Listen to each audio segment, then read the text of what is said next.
জীবন, এই তপ্ত জীবনটার মানে হলো আস্তে মরুভূমিতে চলতে গিয়ে কোনো পথহারা পথিক যখন সে প্রচন্ড জলতৃষ্ণায় জলের পিপাসায় ক্লান্ত হয়ে তার প্রাণ চলে যাওয়ার জোগাড় হয়, সেই সময় তাকে যদি এক বিন্দু জল কেউ দেয়, সে যেমন প্রাণ রক্ষা করে, তার প্রাণ যেমন ফিরে আসে, সংসার রূপী মরুভূমিতে চলতে গিয়ে যাদের প্রাণ ওষ্ঠাগত হয়ে গেছে তাদের কাছে কৃষ্ণ কথা ওই এক বিন্দু জলের মতো। ওই এক বিন্দু জল গ্রহণ করে তারা সংসার রূপী মরুভূমিতে প্রাণ ফিরে পায়। তব কথামৃতম তপ্ত জীবনম। এরপরে বলছেন কবিভিরিতম, তোমার কথা কবিগণের দ্বারা প্রশংসিত। যত কবি, যত গায়ক, যত লেখক সবাই তোমার কথাকে ধন্য ধন্য করেছে। শুধু আমরা যে করছি তা তো নয়, সবাই করেছে। সখী সেহরি কেমন বল, যার নাম শুনে যা এত প্রেম জাগে, চোখে আনে এত জল, সখী সে হরি কেমন বল। কবিগণ পর্যন্ত তোমার কথাকে মর্যাদা দিয়েছে। কবিভিরিতম। এরপরে বললেন কলমশ নাশম। কলমশ মানে হচ্ছে দুঃখ, কলমশ মানে জ্বালা, কলমশ মানে যন্ত্রণা।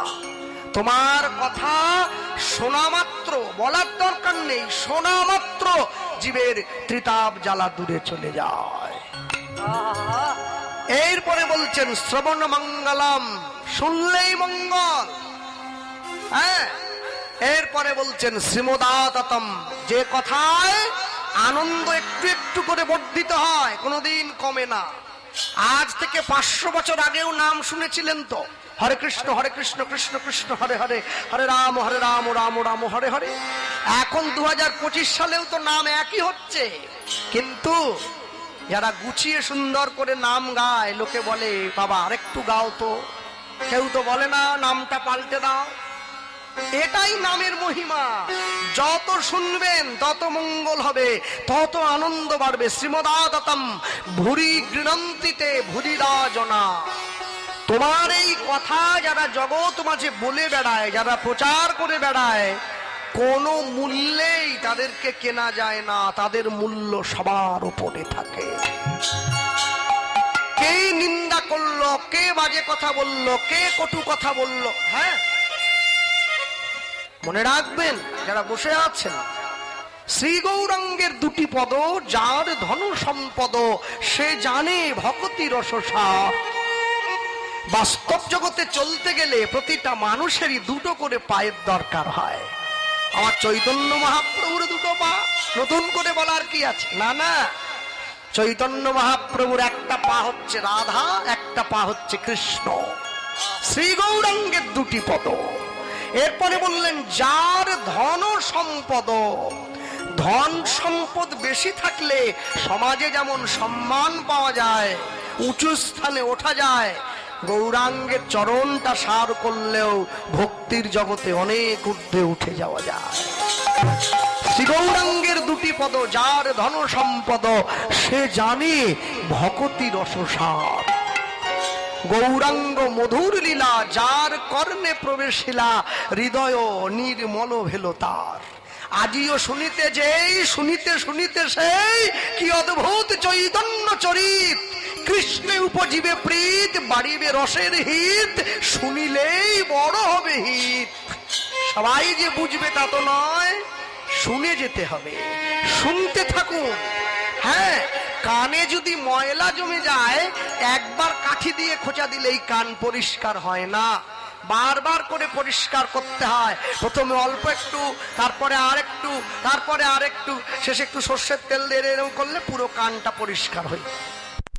তেমনি শুনতে শুনতে শুনতে শুনতে শুনতে শুনতে এক না একদিন ঠিক তার কথা আমাদের বোধগম্য হবে, তখন আমরা তার সম্বন্ধে বুঝতে পারবো। হ্যাঁ, চৈতন্য মহাপ্রভু শুধুমাত্র নেচে গিয়ে শিবাসঙ্গনে খিচুড়ি খেয়ে হরিনাম করে চলে গেলেন, এ ধারণা আমরা মনের মধ্যে বসিয়ে রেখে দিয়েছি। বিরাট বড় পণ্ডিত ছিলেন, হ্যাঁ বিরাট বড় পণ্ডিত। শঙ্করাচার্যের অদ্বৈতবাদ, মধ্যাচার্যের দ্বৈতবাদ, এই দুটোর মধ্যে থেকে মহাপ্রভু আরেকটা নতুন দর্শনের রচনা করেছিলেন, যার নাম হচ্ছে অচিন্ত ভেদাভেদবাদ, যাতে অল্প পরিশ্রমে কৃষ্ণ পাওয়া যায়। হ্যাঁ আমি বুঝতে পারছি একটু বুঝতে অসুবিধে হচ্ছে, কিন্তু শুরুতেই বললাম কথাগুলোর প্রচার তো বড় দরকার। সব সময়ের জন্য মনে রাখবেন, জগন্নাথ দেবের রথযাত্রাকে কেন্দ্র করে আপনারা কীর্তন শুনতে বসেছেন।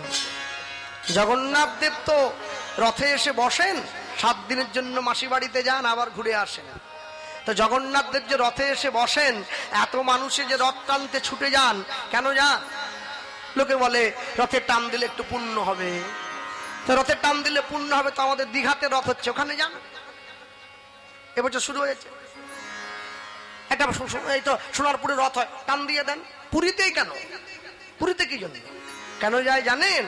জগন্নাথ দেবের কাছে যারা ছুটে যায়, জগন্নাথ দেব দেখেন যত ভক্তরা ছুটে গেছে সবাইকে দেখছেন, এরা কেউ মানুষ নয়, একটা একটা আয়না। আয়নাতে নিজের মুখটা দেখতে কত ভালো লাগে। যে একটু বেশি সুন্দর হয় সে একটু বেশি বার দেখে, আমার মতো কালো না হলে 2-3 বার দেখে ছেড়ে দিল, একটু সুন্দর হয় বারবার দেখে। জগন্নাথ দেব দেখছে, বাবা আমি দেখতে এত সুন্দর, এত মানুষ ছুটে এসেছে আমায় দেখার জন্য।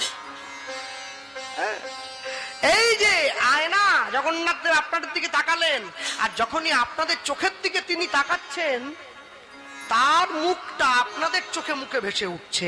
সে নিজেকে নিজে দর্শন করছে।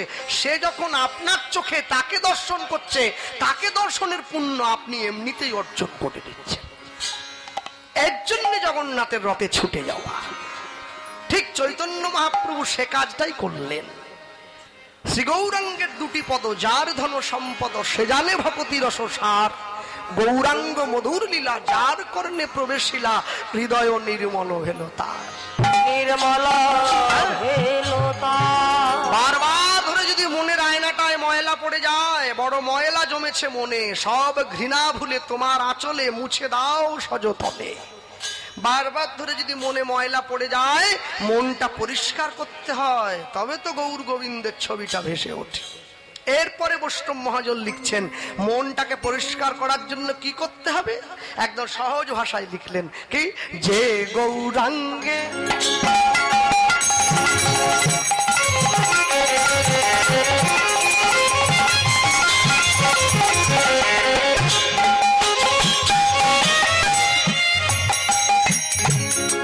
যে গৌরাঙ্গে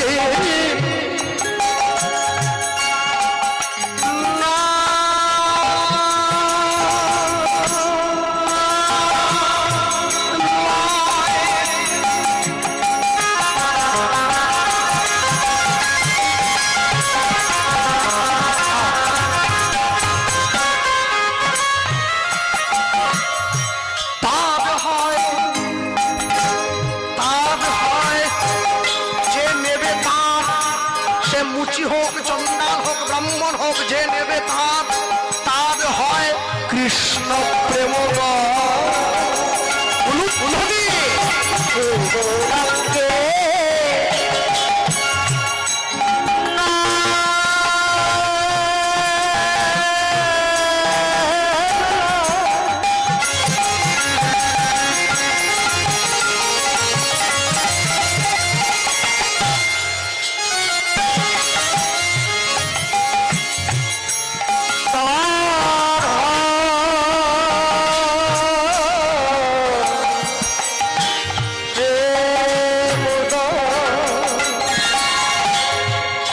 বলো তাদের ওই যাও বলি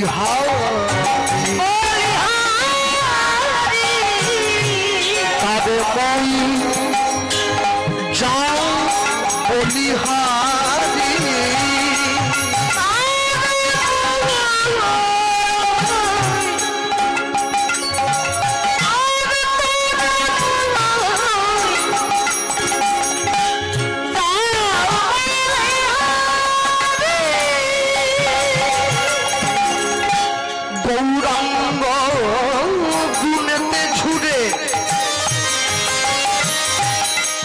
অগণিত লীলা তাহে স্ফুরে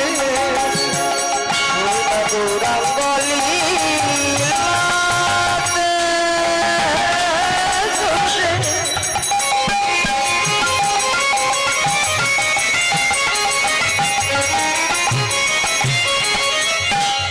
তার ভক্ত লীলা করণে গৌরাঙ্গ গুণেতে ঝুরে অগণিত লীলা তবে তাহে স্ফুরে গৌরাঙ্গ লীলাতে ঝরে।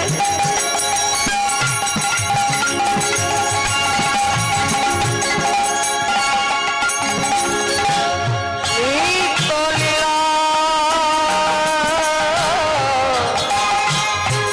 করণে সেজন ভকতি অধিকার সেজন ভকতি অধিকার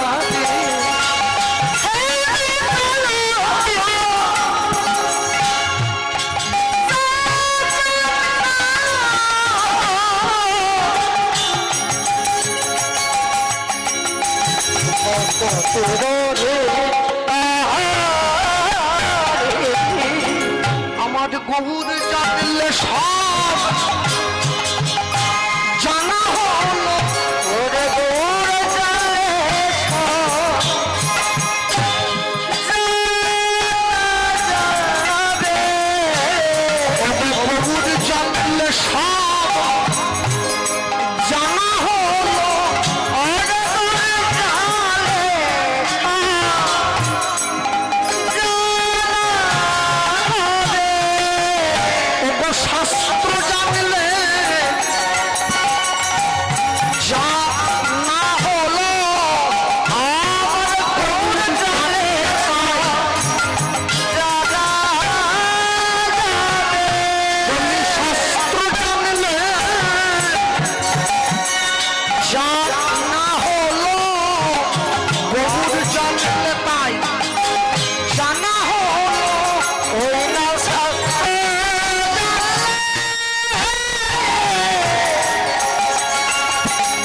ওরে জানা হবে। গৌর জানে সব জানা যাবে। হলি ধন গৌরের চরণ ধন ওরে ধন গৌরের চরণ ধন। যদি ভব সিন্ধু পারাপার হইতে চাও ওরে গৌরের চরণ ধন। তোদের আজ কোনো ক্ষতি নাই ভাই এই সংসার বিষের কূপ হইতে উদ্ধার পাইতে যারা গৌর ভালোবাসে তাদের চরণ ধন প্রতিদিন হরি বলিবে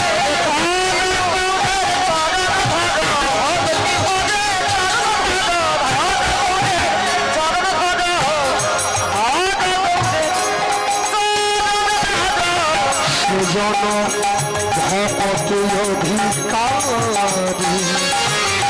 সেজন ভকতি অধিকারী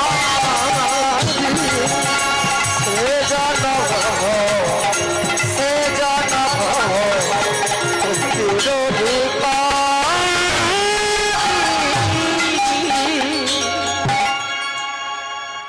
জগন্নাথ দেবকে সেবা দেওয়া হয় আস্তে জগন্নাথ দেবের লাল লাল কাপড়ে মোড়া যে শুকনো চালগুলো পাওয়া যায় একাদশীর পরের দিন দ্বাদশীর পারণের জন্য যেগুলো আমরা ব্যবহার করে থাকি এটাকে নির্মাল্য বলা হয়।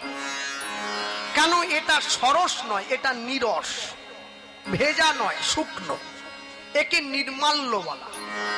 জগন্নাথ দেবের মন্দিরে জগন্নাথ দেবকে যে শুকনো প্রসাদগুলো দেওয়া হয়, পিঠে, পেড়া, গজা, শুকনো, একে বলা হয় শুক্কা। যে অন্ন, ব্যঞ্জন, খিচুড়ি এগুলো যে দেওয়া হয় একে বলে পক্কা। মন্দিরে জগন্নাথ দেবকে কাছে যখন নিয়ে যাওয়া হয় তখন প্রসাদ হয়। যখন সেই প্রসাদ জগন্নাথ দেবের মন্দির থেকে বের করে এনে মা বিমলা মাকে সমর্পণ করা হয় তখন মহাপ্রসাদ হয়ে যায়। কেন? নাম থেকে নামই বড়, তার চাইতে আমি বড়, আমার চাইতে ভক্ত বড়, ভক্তের চাইতে ভক্তের প্রসাদ বড়। সেই মহাপ্রসাদ বিমলা মাকে সেবা দেওয়ার পরে তিনটি ভাগে ভাগ করা হয়। একটা বিক্রি হয়ে যায় যারা পুজো দিয়েছে তাদের, একটা পান্ডাদের সেবার জন্য, একটা গরিব দুঃখীকে দানের জন্য, তিন ভাগ।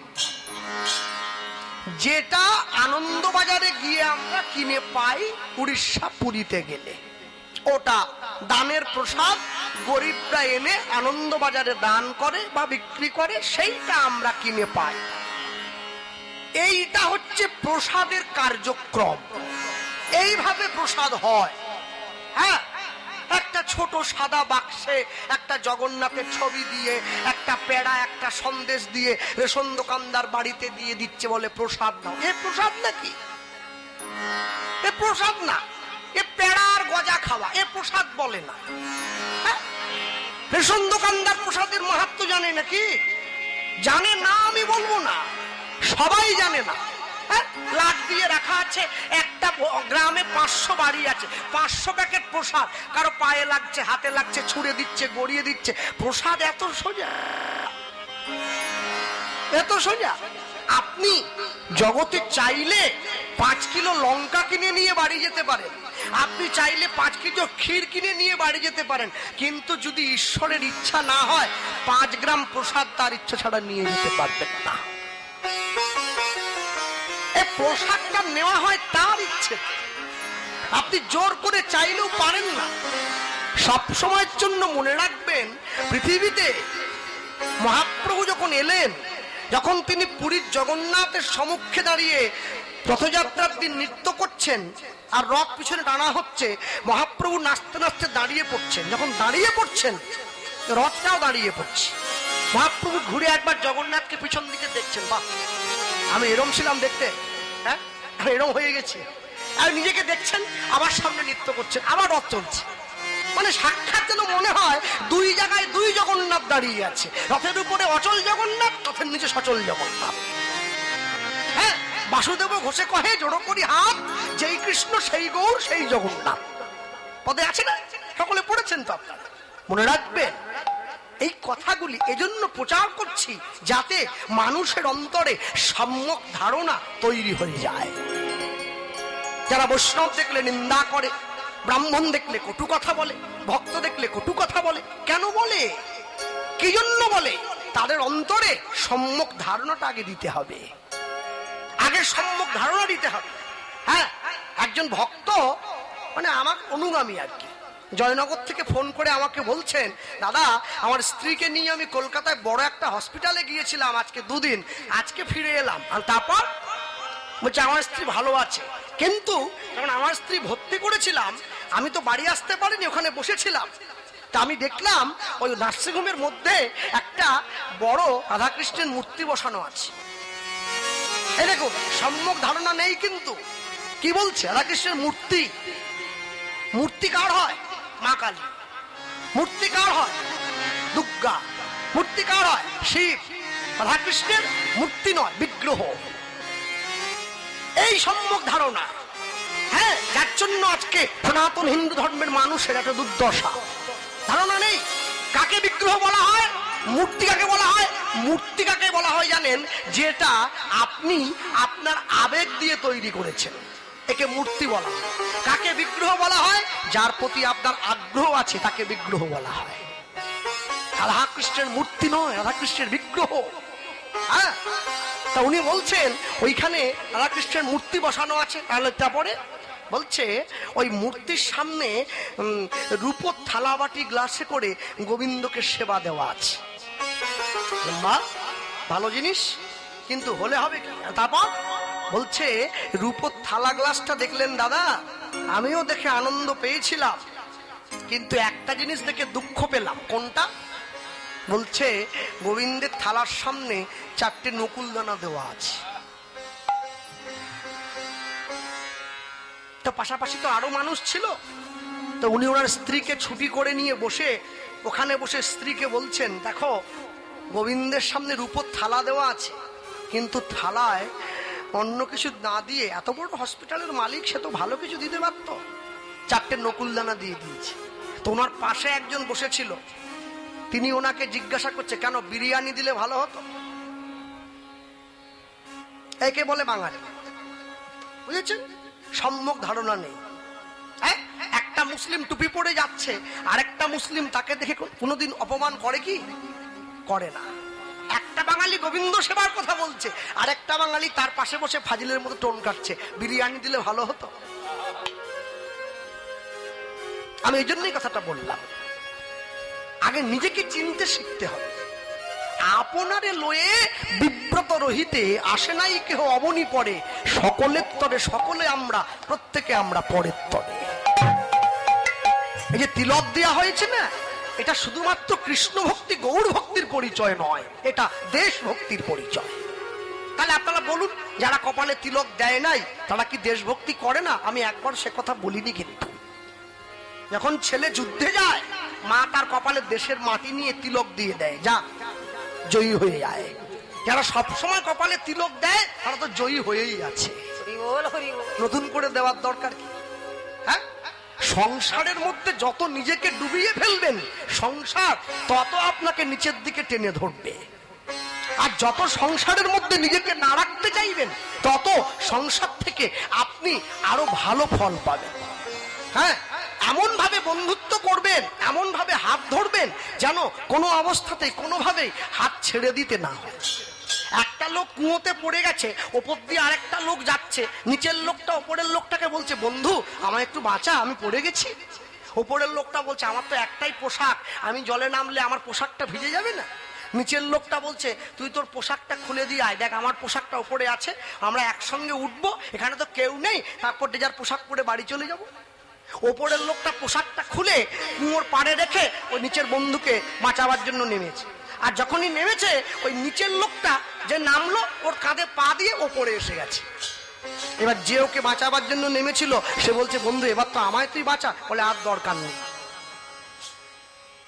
আর দরকার। হ্যাঁ, তখন নিচের লোকটা বলছে, তুই তাহলে কি পরে বাড়ি যাবি? বলে, কেন, তোর পোশাকটা তো রাখা আছে, তুই যে আগে কুয়োতে নেমেছিলি, তোর তো রাখা আছে, আমি ওটা পরেই চলে যাব। যে লোকটা কুয়োতে পড়েছিল, ওর নাম হচ্ছে মিথ্যা, যে ওপর দিয়ে যাচ্ছিল হেঁটে, ওর নাম সত্য। মিথ্যার ডাকে ভুলে গিয়ে সত্য মিথ্যাকে বাঁচাবার জন্য কুয়োতে নামলো। মিথ্যা কি করলো? সত্যর ঘাড়ে পা দিয়ে কুয়োর বাইরে এসে গেল। এবার পোশাক তো ভিজে গেছে, কুয়োর ওপরে সত্যের পোশাকটা খোলা ছিল, মিথ্যা সত্যের পোশাকটা গায়ে জড়িয়ে ঘুরে বেড়াচ্ছে। মানুষ মিথ্যাটাকে সত্য বলে বরণ করে নিচ্ছে, এটা কলিযুগের অবস্থা। চলে যাওয়ার জায়গা কোথাও নেই, আপনাকে যেতেই হবে। আমি একটা কথাই বলবো, এত ভক্তের এত মানুষের ভিড় হয়েছে, সকলের বসার জায়গা হচ্ছে না, তবুও আমি বলবো, তারা দাঁড়িয়ে আছেন, যেটুকু সময় থাকবেন, আমি পরিষ্কার বলে গেলাম, নাম করবেন। খেতে বসে করবেন, ঘুমোতে গিয়ে করবেন, বাথরুমে গিয়ে করবেন, স্নান করতে গিয়ে করবেন, বিয়ে বাড়িতে গিয়ে করবেন, শ্রাদ্ধ বাড়িতে গিয়ে করবেন, অন্নপ্রাশন ঘরে গিয়ে করুন, নাম করুন। নাম ছাড়া কলিযুগের জীবের কোনো গতি নাই। কালো নাস্তে বো নাস্তে নাস্তে বো গতির অন্যথা, গতি নাই, গতি নাই, গতি নাই। নাম করুন, এমন ভাবে নামকে নিজের জিহ্বার অগ্রে বসিয়ে নেবেন, আপনি নামকে ছেড়ে দিলেও নাম যেন আপনাকে ছেড়ে কখনো না যায়। আপনাকে নাম যদি ছেড়ে না যায়, তাহলে দেখবেন মৃত্যুর সময় আপনি না চাইলেও নাম বেরিয়ে আসে। হ্যাঁ, একদম অন্তিমে গিয়ে মহাজন কি লিখছেন, ওই দেখুন, যেটা আমি বললাম ওটাই। কি যদি কেউ দীঘার সমুদ্রে গিয়ে গা ভাসায়, সমুদ্রের ঢেউ আপনাকে ধাক্কা দিয়ে সমুদ্রের পাড়ে পৌঁছে দেয়, ঢেউয়ের নিয়মিত তাই। কিন্তু কেউ যদি গৌর প্রেমে গা ভাসায়, ওই প্রেম তাকে সংসারে পাঠায় না, টেনে গৌরের চরণের দিকে নিয়ে যায়। গৌর প্রেম রসার নবে, তাই গৌর হইল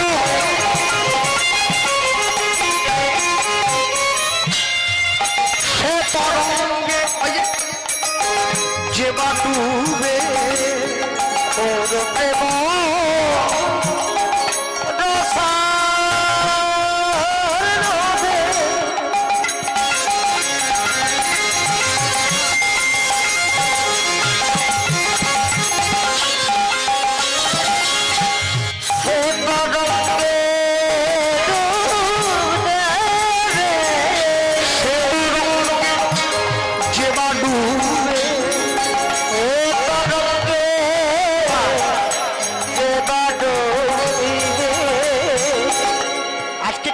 বিশেষ দিন, আপনাদের কাছেও আনন্দের দিন। আজ কীর্তন হচ্ছে, সকলে এসেছেন, কিন্তু আমার কাছে আরো বড় আনন্দ। কেন বলুন তো? আজ আমার জন্মদিন। আমি এই দিনে পৃথিবীতে এসেছিলাম। হ্যাঁ, প্রতি বছর সোজা রথ থেকে উল্টো রথের মধ্যেই আমার জন্মদিন পড়ে। গত বছর মঙ্গলবার পড়েছিল, এবছর বুধবারে পড়েছে। হ্যাঁ, যাই হোক, জন্মদিনে দাঁড়িয়ে ভগবানের কথা বলার মতো সৌভাগ্য অর্জন হয়েছে। তারপরে আপনাদের মতো ভক্তচরণ দর্শনের সৌভাগ্য হয়েছে। সকলে আশীর্বাদ করবেন, সারা জীবন এই নামটা সঙ্গে নিয়ে যেন চলে যেতে পারি। যে আমাকে যাই বলুক, আমি জানি শেষের দিনে যে আমার নিন্দা করছে তাকেও কিন্তু নাম আশ্রয় করতে হবে। এটাই গৌর হরিবল। হরিবল হরিবল। গৌর প্রেম রসায়ন সে তরঙ্গে যে বা ডুবে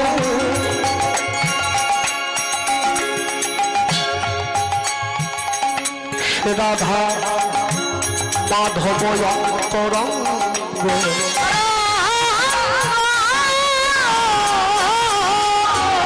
সে রাধা মাধব অন্তরঙ্গ সে রাধা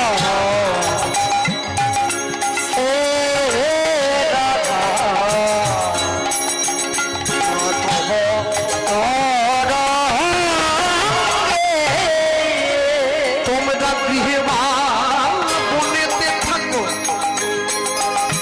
ও গো হা গৌরাঙ্গ বলে ডাকো।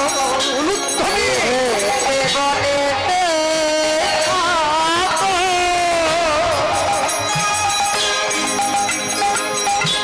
হা গৌরাঙ্গ বলে ডাকো।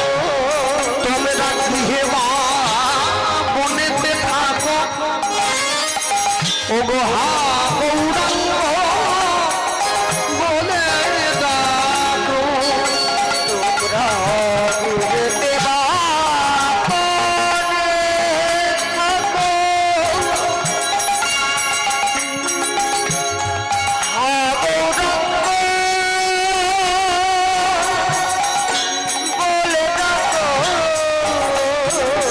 ঠাকুর নরোত্তম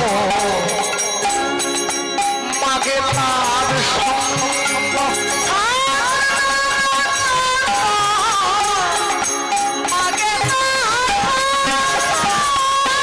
ঠাকুর নরোত্তম মাগে তার সঙ্গ।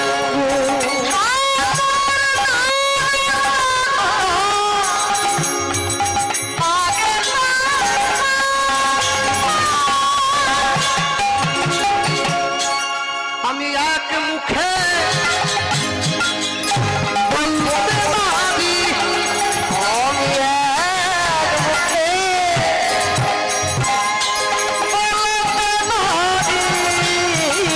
আমার গৌর গোবিন্দ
মাগে তার সঙ্গ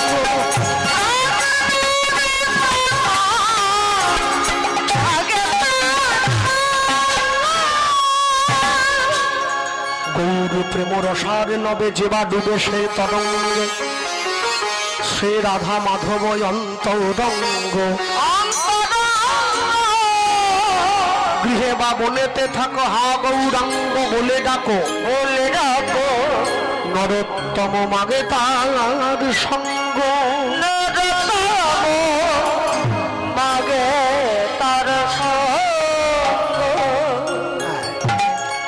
লীলা মাধুর্য প্রবেশের আগে আরেকটা কথা বলে দেই, আর কোনোদিন আশা হোক চাই না হোক, আপনারা এত সুন্দর হরিবাসর তৈরি করেছেন।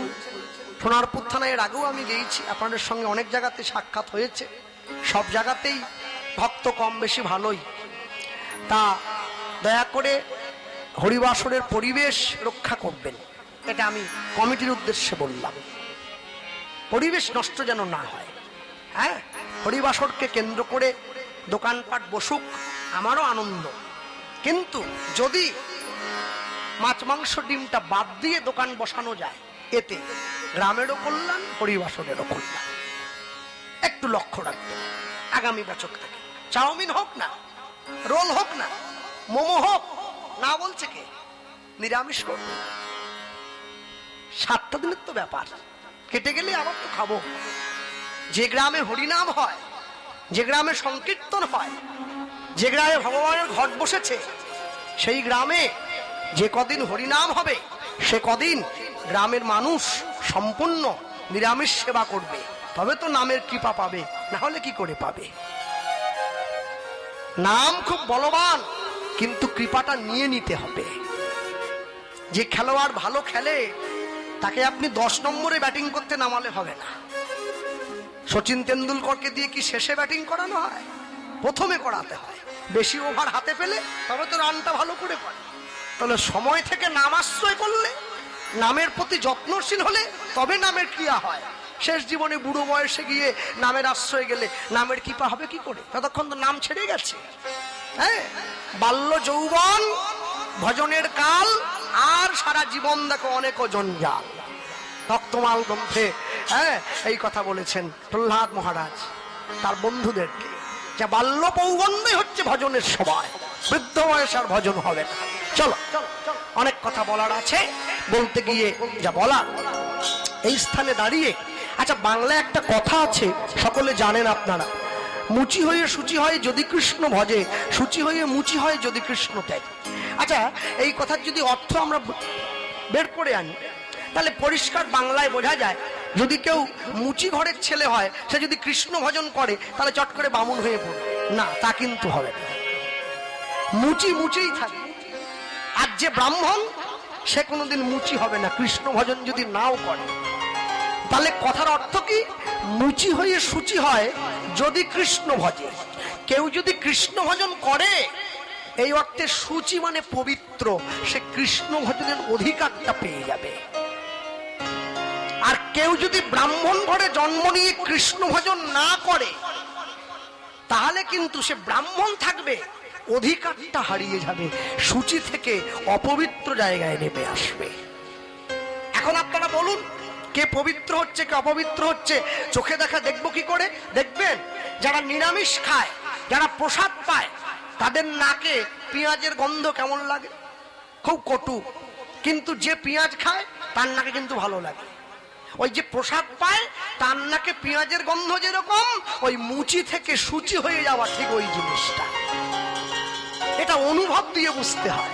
এগুলো খাতায় লেখে জোর করে বলে বোঝাবার জিনিস নয়, অনুভব দিতে হয়। হ্যাঁ, চলো, এই কথা বলতে গিয়ে আমরা শুনছি পরম কৃষ্ণ ভক্ত বৈষ্ণব, কৃষ্ণ অনুরাগী, ভগবান কৃষ্ণের একনিষ্ঠ সেবক শ্রীপাদ প্রেমানন্দের জীবনী কথা।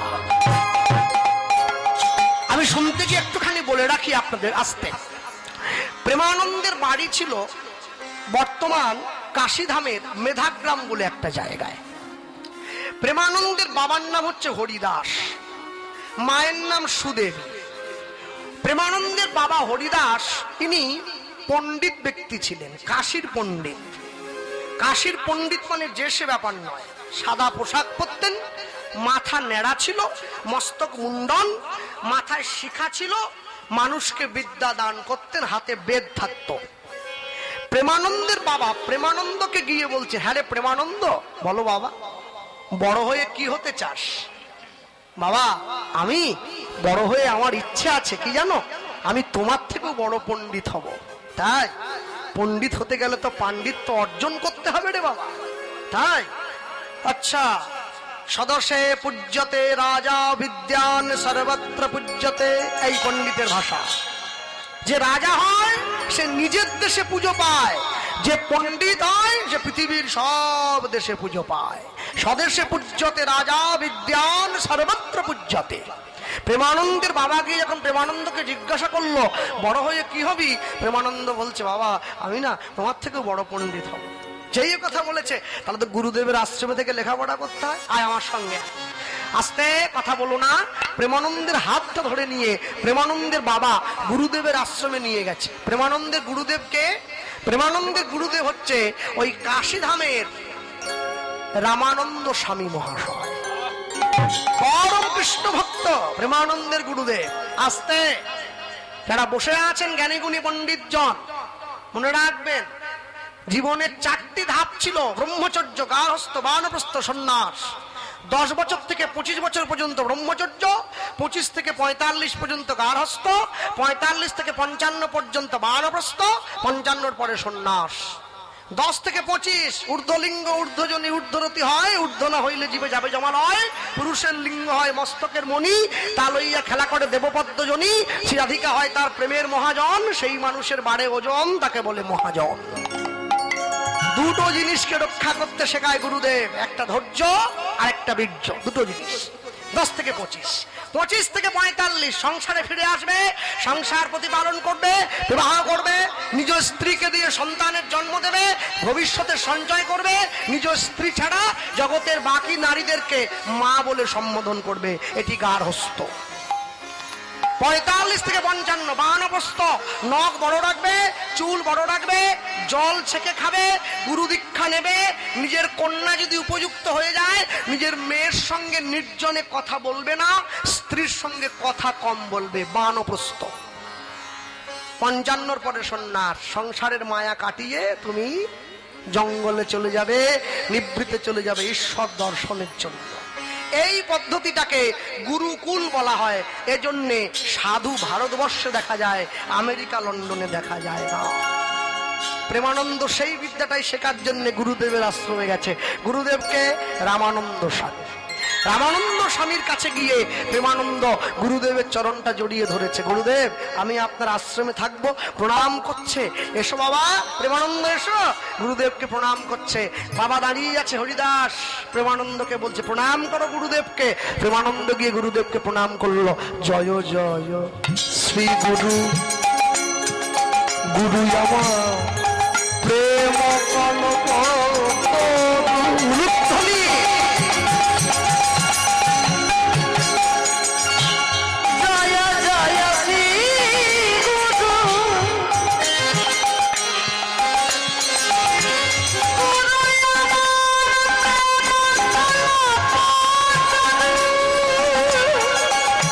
জয় জয় শ্রী গুরু, গুরু আমার প্রেম কলম তরু। জয় জয় শ্রী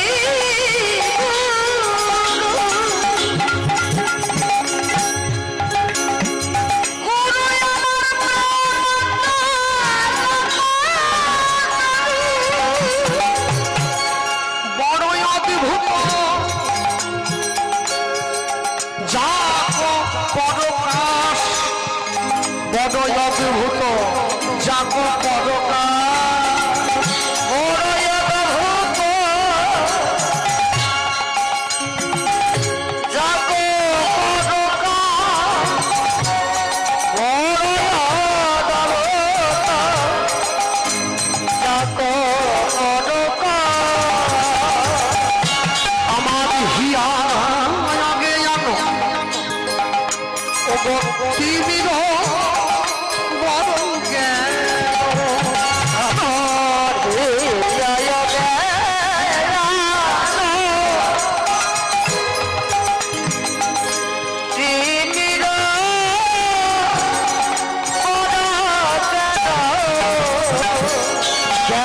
সুচন্দ্র কিরণে করুণা জ্ঞান সুচন্দ্রকে রোদে করুণা আমার অজ্ঞান দূর করেছে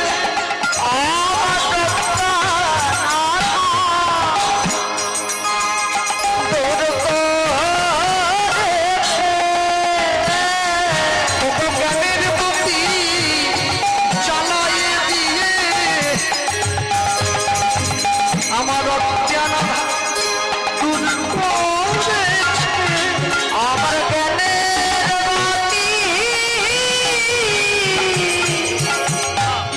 ছেলে দিয়ে আমার কানা দূর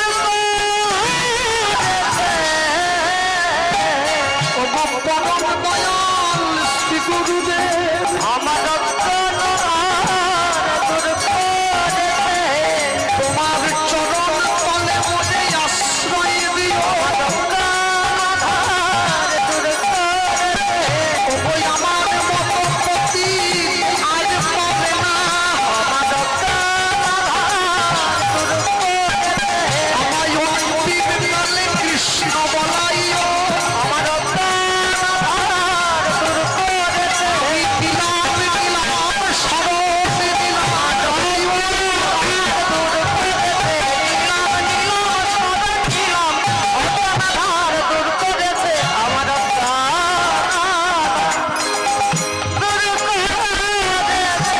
জ্ঞান সুচন্দ্র কিরণে করুণা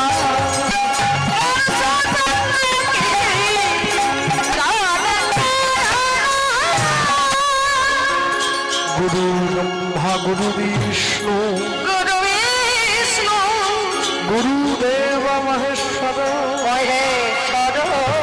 গুরুদেব পরম ব্রহ্ম তস্मै শ্রী গুরবে নমঃ সময়